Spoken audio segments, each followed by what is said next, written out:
Hello दोस्तों, hope you guys are doing well. तो चलिए परसेंटेज के टॉपिक में अब बात करते हैं प्रोडक्ट कॉन्स्टेंसी रेशो की।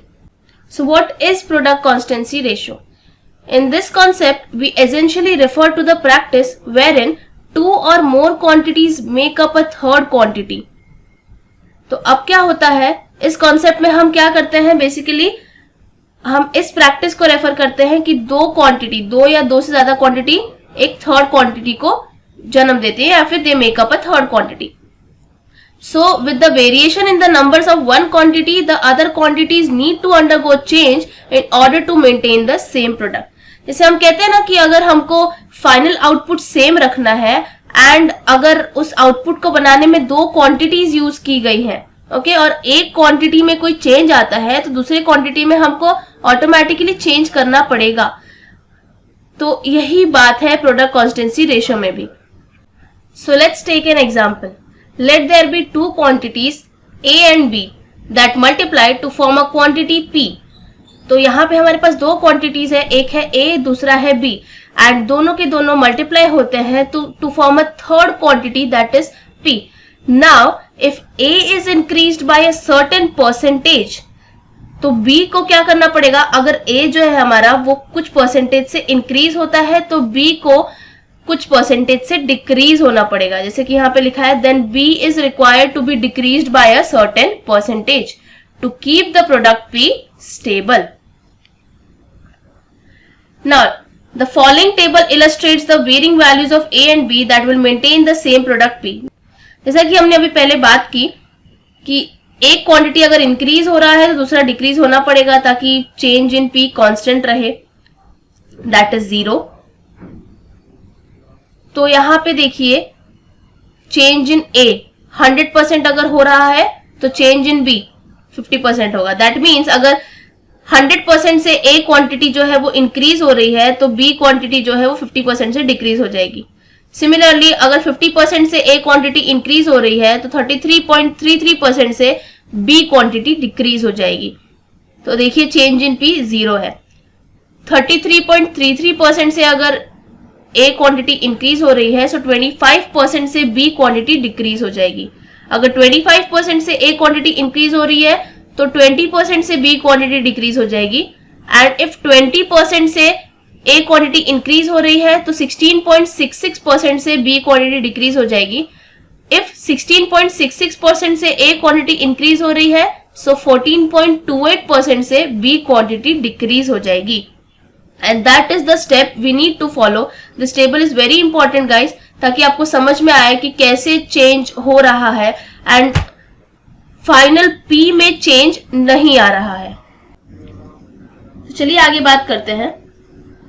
This same table can also be expressed in the form of ratios.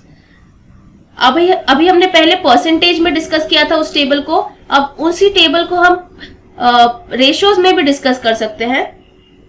तो अगर change in A that is अगर 1/1 से इंक्रीज हो रहा है A तो 1/2 से B डिक्रीज हो जाएगा ताकि चेंज इन P 0 रहे.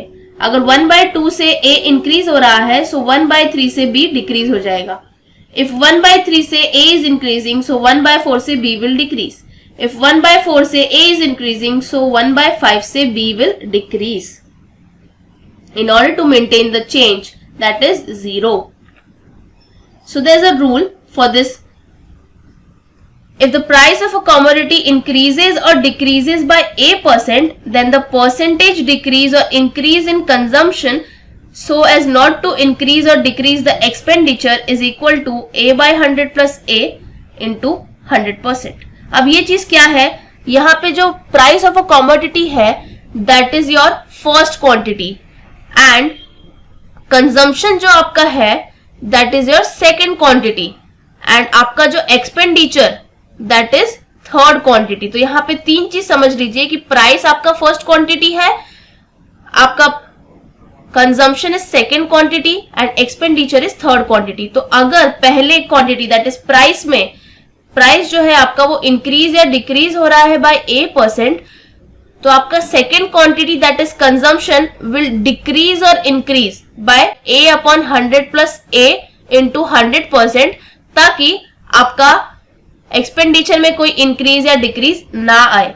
आगे बढ़ते हैं। There's a sample question based on this. When a speed of car is increased by 25%, okay, so time taken reduces by 40 minutes. तो अगर हम कार का स्पीड 25% से इंक्रीज कर देते हैं तो टाइम टेकन क्या हो जाता है, it reduces by 40 minutes covering a certain distance. Distance हमारा सेम है। तो यहाँ पे तीन चीजें हैं। पहली चीज है speed which is our first quantity, time is our second quantity and distance is our third quantity. So what is the actual time taken to cover the same distance by actual speed? तो हमको क्या पता करना है, actual time taken कितना होगा अगर हमको सेम डिस्टेंस कवर करना है बाय सेम स्पीड। अभी यहाँ पे तो स्पीड क्या इंक्रीज किया गया ना 25% से, तो पहले एक्चुअल स्पीड पता करनी पड़ेगी। So we know the formula of speed, time and distance, that is speed into time is equal to distance. तो अगर स्पीड को हमने 25% से इंक्रीज किया, जैसा कि यहाँ पे लिखा है, since speed has been increase by 25%, time will reduce by 20%। अब ये कहां से आया, ये हमने टेबल को रेफर किया है और टेबल में देखिए, अगर आप देखेंगे